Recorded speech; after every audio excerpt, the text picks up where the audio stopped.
My name is Megan Fonseca and I'll be doing the bones of the appendicular skeleton. We'll start with the clavicle, and I'm going to read the paper to make sure I'm following along. So we have the acromial end, which is this end, and then we have the sternal end, which is this end. And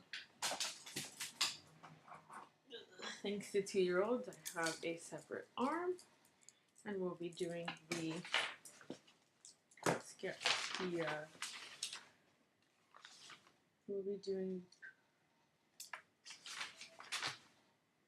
scapula. So on the scapula, we have here would be the coronoid process, and then we have the acromion here, and then we have the subscapular fossa, which is this here, and then we have the glenoid cavity, which is this tip here, and then we have the spine, which is this bone here, not bone, but popped out area, and then we have the supraspinatus fossa, which is this area here, and then we have the infraspinatus fossa, which is here. The sternoclavicular joint is here where the clavicle attaches, and then we have the acromioclavicular joint, which is here. Next, we'll be doing the arm. This would be the humerus, the top bone. Here we have the head of the humerus. Here we have the greater tubercle. So here we have the head, and the greater tubercle would be the smaller kind of bump on the side. And then we have the lesser tubercle, which would be the center of the big bone, the big bump on the side, the bigger side. And we have the deltoid tuberosity, which is where the bone follows the curve. And then we have the medial epicondyle, which would be here, and then we have the lateral epicondyle, which would be here because it's farther away from the body. Then we have the coronoid fossa, which is the center of this bottom small one, and the coronoid process goes through there. Then we have the capitulum, which is here, the center of the big one. Then we have the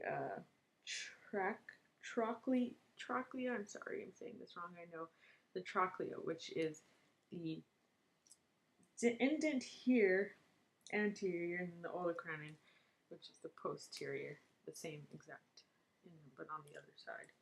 Next, we'll be doing the forearm, and on the forearm, we have the ulna, which ends small, and the radius, which ends big.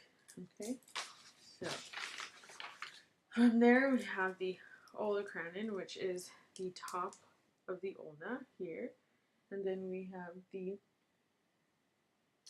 coronoid process, which would be the other side of the top one, if you can see it. And then we have the styloid process, which would be the bottom tip right there. Then after that, this is the radius bone. On the radius bone, we have the head of the bone. We have the radial tuberosity, which is this bump here, and then we have the styloid process, which would be the tip of this bone. Now we're going to do the carpus. And on the carpus, we have the proximal row, which would be this row here, and on the proximal row, here, which would be the,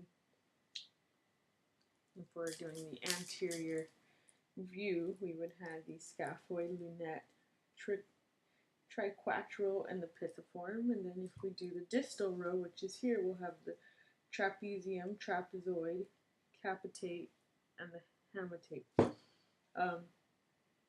Which bones form the wrist joint with the forearm bone, and that would be the proximal row. And then which bone forms a joint with the pollex, and that would be the first metacarpal. I don't know if I got that right. Oh my goodness. So next we're going to do the pelvic girdle. On the pelvic girdle, we have the coxal bone, which I'm not sure where that is. I'm going to have to skip that one. Oh my goodness. And then we have, so 3 bones come together to make the pelvic girdle. These bones are fused, this bone, and then this bottom bone here. They all fuse to make the pelvic girdle. Now in the pelvic girdle, we have the acetabellum, which is this area here, and then this tip here. And then we have the pubic symphysis, which would be the center here where they fuse, and then we have this right here.